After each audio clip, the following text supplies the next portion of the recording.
Hello everybody, welcome back. Today I'm going to give you 5 easy ways on how to prepare your feet for long distance hiking.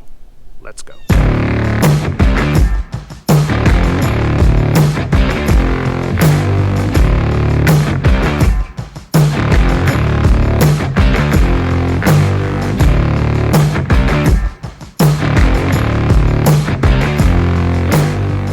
One of the first things you're going to realize is that if you're getting ready for the Appalachian Trail, which a lot of you are at this point, putting your backpack on a Stairmaster and hiking and exercising your legs, yeah, it's a good idea to get your muscles going and all that, but there's nothing more important than preparing your feet.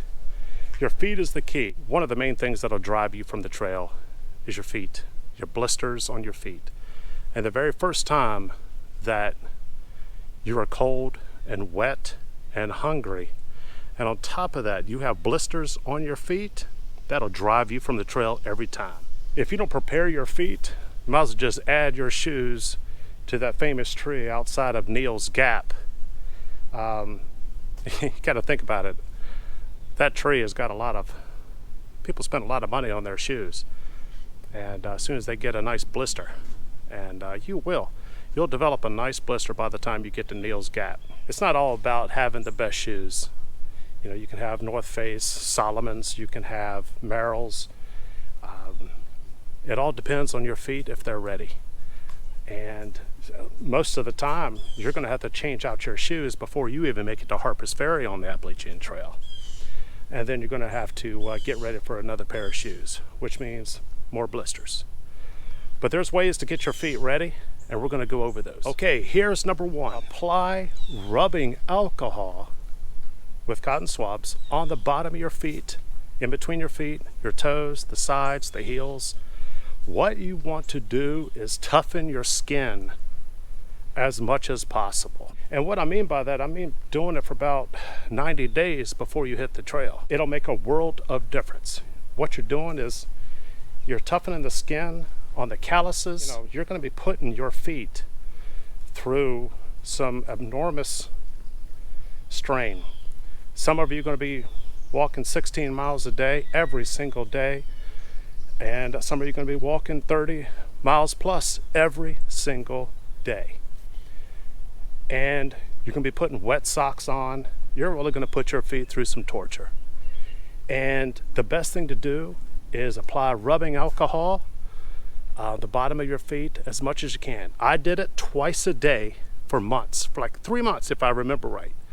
And I didn't have a blister the entire trail. It's an old technique. It is. This is old school. You can buy the most expensive shoes, but everybody's feet is different. Me, I needed Merrell's because I had a wide foot. Now that I've lost a ton of weight, I can wear Solomon's, or LA Sportivias, and which more of a narrower foot. But if you have a wide foot, Merrell's does wonders. Okay, here's number 2. Whatever size shoe or boot that you wear, you want to go a half a size larger. If you wear a 10, you want to wear a 10.5. If you wear 11, you want to wear 11.5.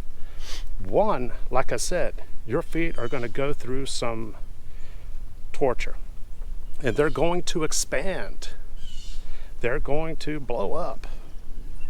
A lot of people do wear half size bigger because they think they're going to wear 2 pairs of socks. Sometimes that works, sometimes that doesn't. But your feet are going to heat up, and anything that heats up like that, they're going to swell up. And they're going to swell up a half size bigger. Your feet will kind of stop swelling as much once, I would say after about 2 months after you get your trail legs.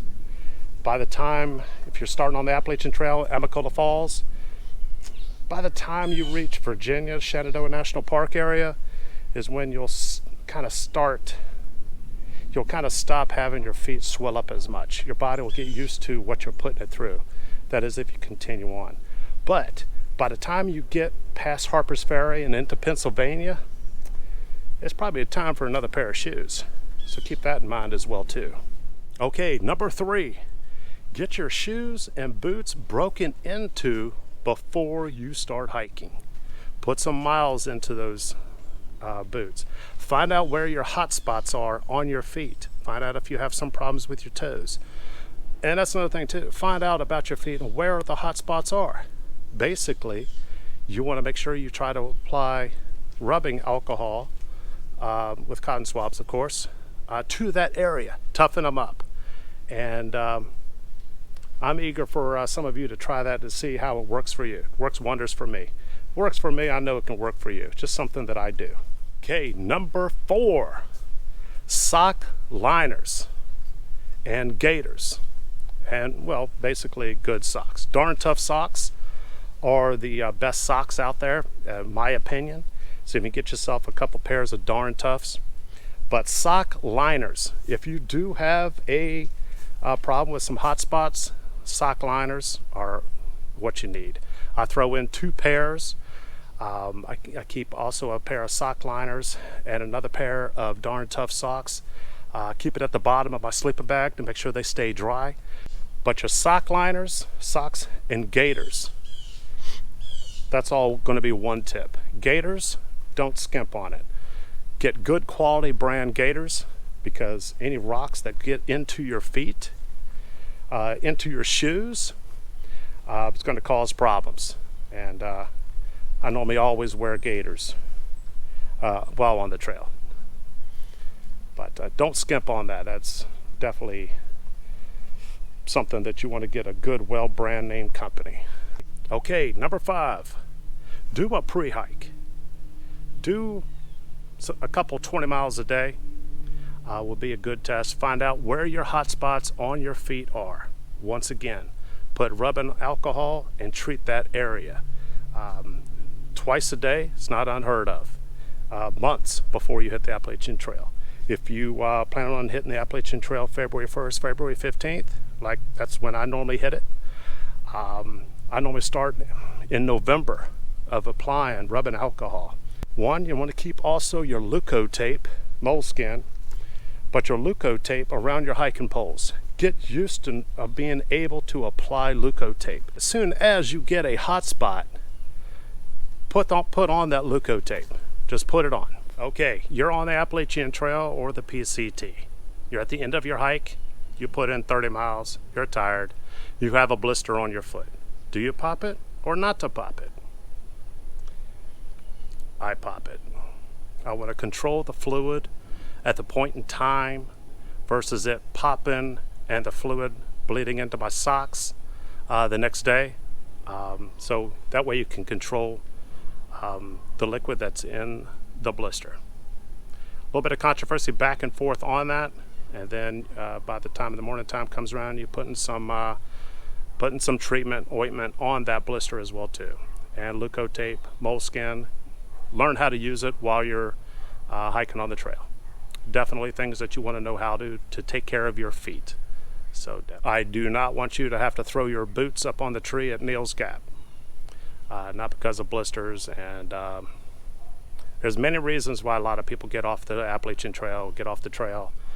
And this is one way. Cold, hungry, your body's aching, your hips, your feet, blisters.